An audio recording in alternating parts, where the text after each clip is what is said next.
అలసిన వానికి ఊరడించు మాటలు. సహోదరుడు భక్తి సింగ్ గారి పరిచర్య నుండి సేకరించిన అనుదిన ధ్యానములు. మీరు దేవుని సంపూర్ణతయందు పూర్ణులగునట్లుగా ప్రేమయందు వేరుపారి స్థిరపడి సమస్త పరిశుద్ధులతో కూడా దాని వెడల్పు, పొడుగు, లోతు, ఎత్తు ఎంతో గ్రహించుకొనుటకును, జ్ఞానమునకు మించిన క్రీస్తు ప్రేమను తెలుసుకొనుటకును తగిన శక్తి గలవారు కావాలననియు ప్రార్థించుచున్నాను. ఎఫెసీయులకు రాసిన పత్రిక 3వ అధ్యాయము 17-19 వచనములు. ఎఫెసీ 3:19లో ఎఫెసులోనున్న విశ్వాసులు దేవుని ప్రేమను గూర్చి తెలుసుకునవలనని అపోస్తలుడైన పౌలు ప్రార్థన చేయుచున్నాడు. వ్యక్తిగతముగా మనము దేవుని ప్రేమను అర్థం చేసుకొనలేము. ఎంతో కాలముగా దేవుని వాక్యమును ధ్యానించుటయందు సంవత్సరములు గడిపినప్పటికీ మన అంతటా మనము ఎన్నడూనూ ఆ మర్మములు తెలుసుకొనలేము.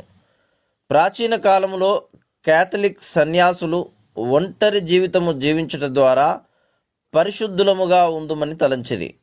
అలాగున చేయుటకు ఎన్నో ఆచారములను మరియు సాంప్రదాయములను తీసుకుని వచ్చిరి.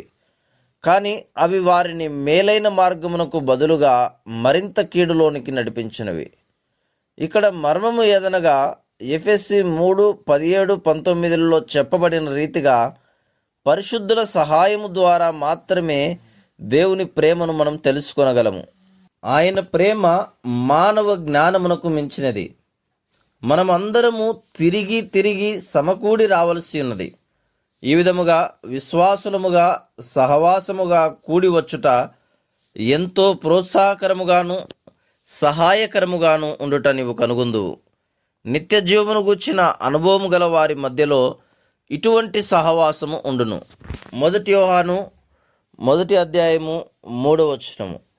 మన సహవాసమైతే తండ్రి యందును ప్రభు అయిన యేసుక్రీస్తునందును ఆరంభమగును.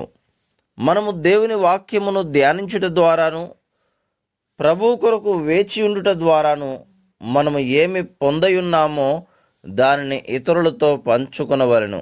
లేని ఎడల మనము ఆత్మీయముగా ఎదగలేము. అందుచేతనే ఆది క్రైస్తవులు అపోస్తలుల బోధయందును సహవాసమందును రొట్టె విరుచుట యందును మరియు ప్రార్థన యందును ఎడతెగకయుండిరి. ప్రతి స్థలములోనూ ఉన్న సహవిశ్వాసులతో సహవాసము కలిగి ఉండుట ద్వారా దేవుని ప్రేమను నిజముగా గ్రహించగలము. దేవుని ప్రజలతో ప్రార్థన, ఆరాధన, బైబిల్ ధ్యానము మరియు పరిచర్య కొరకు సమకూడి రాగలుగుటకు నీవు కొంత సమర్పణ చేయవలసి ఉన్నది. ఇట్టి సహవాసము ద్వారా పరిపూర్ణ జ్ఞానముతో క్రీస్తు యొక్క ప్రేమను మనము తెలుసుకొనగలమని మరియు ఆ ప్రేమ ద్వారా ఆయన పరిపూర్ణతలో భాగస్థులమై ఉండవలనని దేవుడు ఎందుకు కోరుచున్నాడో మన గ్రహింపునకు తీసుకొని రాబడుచున్నది. ఆయన ప్రేమ ఎంత గొప్పదనగా ఆయన తాను కలిగి ఉన్నదంతయు మనం పొందవలనని కోరుచున్నాడు. ప్రేమ గల తల్లిదండ్రులుగా వారికి కలిగి ఉన్నదంతయు వారి పిల్లలకు ఇచ్చుటకు వారు ఎట్టి ఆనందము కలిగి ఉందురో అలాగుననే ప్రభువు కూడా ఆయనకు కలిగినదంతయు ఆయన పిల్లలమైన మనకు ఇచ్చుటకు ఇష్టపడుచున్నాడు. ఇప్పుడు పరలోకములో దేవుని పరిపూర్ణతను అనుభవించు ఆధిక్యత నిమిత్తం ఈ లోకములో ఏ విధముగా సిద్ధపరచబడవలనో మనకు బోధించబడినది.